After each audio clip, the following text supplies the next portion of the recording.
Yo, what's up, everybody? This your man Chuck Jigsaw Creekmur. I'm here with my man Iroc Daniels. What's going on, brother? Man, maintaining and sustaining. All right.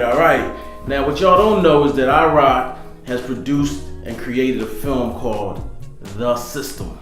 And we're gonna talk about the system and a bunch of other things. But first of all, Iroc, tell me a little bit about yourself. I know you're a filmmaker, obviously, but you have deep roots in hip hop. Yeah, so I started out, rapping, and beat making. Right. And slowly turned into me doing a gig at a college. Okay. When I started As a teacher? Yeah. Teaching audio for film. Okay. And then when I started teaching audio for film, I learned about the film process and fell in love with it. Because the thing about the film process is that it encompasses everything. You can still do beats, you can score, you can you can create those visuals. You know? So it was a natural thing for me to go from producing to filmmaking. A lot of rappers don't know that's like a new hustle now. Selling your music to filmmaking. I know a lot of rappers that get a lot of money just from selling exclusively to film and TV. That's real. That's real. Okay. Yeah. Now let's talk about the system a little bit. The system is a deep story.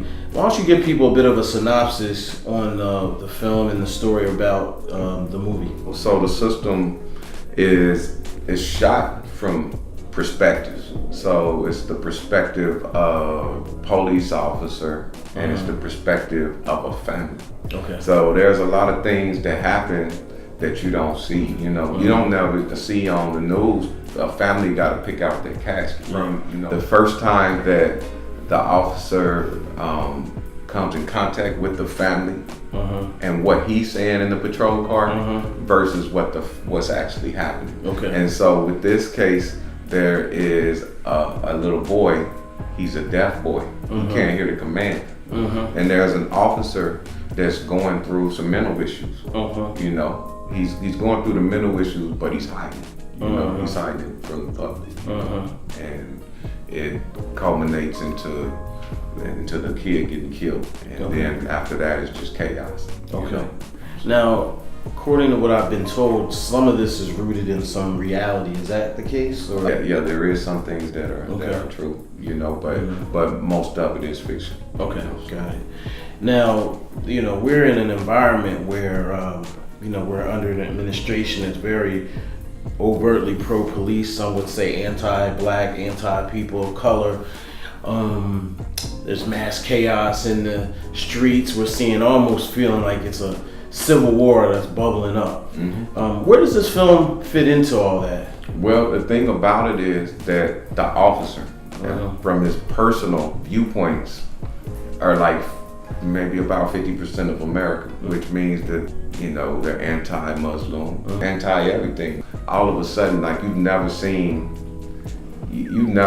like in a long time, like 1,000 white men march down the street with tiki torches. Right. It's like almost like they feeling, they're feeling empowered. They're feeling, and I feel like the president is making them feel like, we can take our America back. Yeah. They want to take their America back to 1950.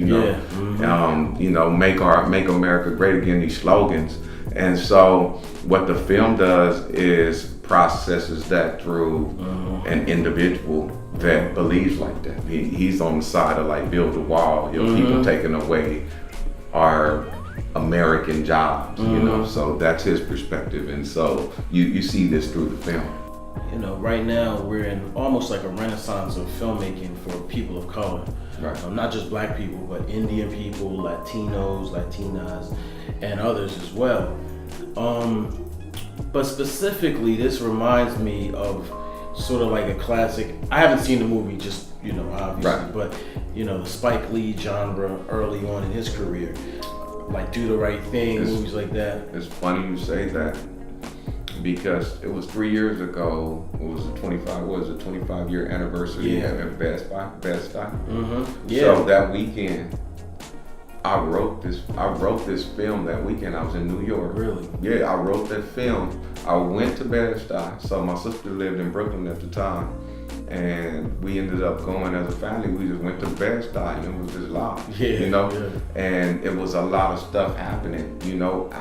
I felt like, the Obama presidency, I felt like it emboldened a lot of people. People thought, okay, the glass ceiling is broke, and that, okay, now you guys have nothing to complain about. But I almost feel like that then people were emboldened, and that created this what now is an alt-right nationalist movement, But during the time, I was at Bed-Stuy and just feeling New York, and I grabbed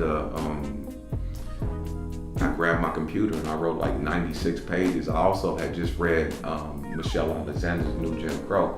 And so the system originally was about, policing system and how blacks are being incarcerated. It's still about that, but I focused more on the policing side of it. There are actual studies that say that white people's perception of black people is that we have superhuman strength, speed, tolerance to pain, right? And a lot of times they police in that way, exactly. That we're literally physically superior. And so it's not like, so when you have a situation like that, they're not policing you from a human perspective. Yeah, absolutely. They're not. They have no feeling. If they feel like that, then they're policing you from like a perspective of a monster. Yeah, absolutely. And that's why black men are getting shot by the police. Yeah. All right, let's switch it up slightly. You're from Arizona. I'm from Phoenix, Arizona. Mm-hmm. That's the hottest place that I've ever been. And I see the racism, and it's like, I feel like if you're gonna come out of Phoenix, Arizona with some art, you gotta come out like Public Enemy, fight the power, but because there is some racism out there, and but a couple of days ago, there was a lot of people out there, calling it out for what it was. It's a lot of good brothers out there. It's the 7th largest city, but it's a lot of racist politicians. Of course. I remember Public Enemy talked about going to Arizona because it was the last state. It was the last state to pass the Martin Luther King holiday. Yeah. They were the first to do what's called SB 1070. It didn't end up passing, but they tried to get Show Me. It was called Show Me Your ID. Like as soon as and so they've had like a whole bunch of policies. They're always in the news for the negativity, and that has to do with a lot of the politicians in Arizona. Yeah. Let's talk about the good things, hip hop. How much, obviously you're an artist in a number of ways. Talk about hip hop in your journey, what part it plays in your journey.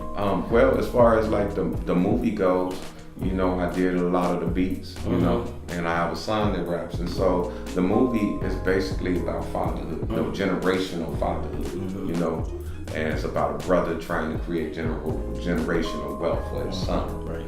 He's opening a business. And so I thought it'd be dope to create a father hip hop album. And so I have a son that raps. His name's Markel Del One. Okay. And it's super dope. You're gonna hear a lot about him in the future. So it'll be you and your son rapping. Rapping. I did some beats. Rapping, just trading bars, and it's gonna be dope. Okay. Now, fatherhood in hip hop used to be, once upon a time, you would only hear the negative about fathers. Now that seems to be changing. That narrative seems to be changing, particularly with the fathers that came up on the first couple generations of hip hop are now bringing in kids, and it seems like it's I'm sure we still have our issues, but I think the narrative has changed. You don't really hear those songs too much anymore. Yeah. And you hear of things like what you're doing, collaborative efforts, and even dads behind the scenes, pushing their sons or daughters out there to help them get in the industry because they've known, a lot of the inner workings now.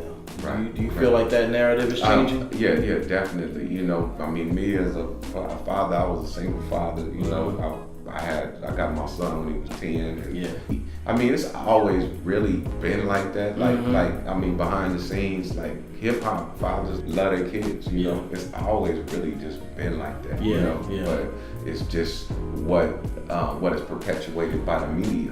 You know, a lot of times they push out these stereotypes, and you know, so I mean, recently I think last year I saw a statistic that black fathers are some of the best fathers. You know. Oh yeah, So, absolutely, factual. I mean, the CDC. But what's happening is a lot of black fathers are locked up in prison, you know, and that's part of the system. You know, I mean, it goes back to that too. You know. Yeah. But I'm definitely pushing fatherhood. You Good. know, that's what I'm pushing in this film. That's what we're pushing. You know. Yeah. But I mean, super dope music. It's a super dope music coming, you know. Okay. Just know that, you know. That's what's up. I trust and believe.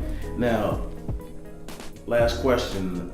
The artwork on the system, it has this word on the side, justice, but it's kind of scratched out a little bit.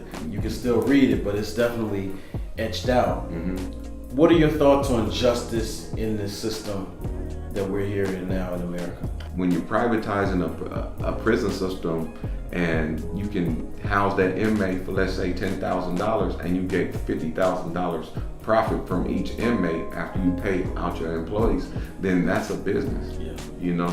And so you're gonna have lobbyists.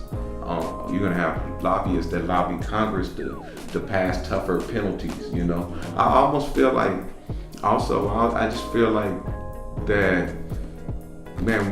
You know, history repeats itself. So I feel like, you know, we got a man in office right now. I feel like he's Ronald Reagan. Yeah. And I feel like instead of crack cocaine, now it's an opioid. You know, and so at some point, the people, it's gonna, and there's definitely white folks and black folks that are using opioids. Yeah. But at some point, there's gonna be, and now all of a sudden, Jeff Sessions is like, we want to get tough on crime. That's what the model was with the Reagan years. And so things are starting to repeat themselves over again. History's starting to repeat itself, and so we have to watch out for the okie doke, you know, because it's happening, you know. Absolutely. You know. All right, tell people about when they'll be able to see the film and how you're going to unroll it. Okay, so by next year the film will be out. We're actually talking to distributors. We're looking for distribution right now. You'll be able to see it at some film festivals coming up, and you know, I'm looking forward to showing it to you. I'm going to give Chuck some stills from the film, as well as the trailer, the movie trailer, and the movie poster. You know, the post, and you know, I appreciate everybody's support. Just, you know, if you see the trailer, just share it. All the social media is The System, the movie. Just if you see it, share it. Hashtag RIP Nate Jr. And Nate Jr. is the kid that got killed in the movie, you know, because we're trying to raise an awareness. And most of the time when you hear about somebody dying, you hear about it through a hashtag, you know. You see these hashtags, you see the Trayvon Martin, and you see it so many times that you're like, man, who is this kid? You know, I mean, who is this? And then you do the research and you realize that the police, shot somebody, you know. And so we're trying to do this through a hashtag, and it's RIP Nate Jr. And so please show your support. You know, we need more black films out there. We need your support. So, all right. Thank you very much. Appreciate it. Thank you, brother. Yep.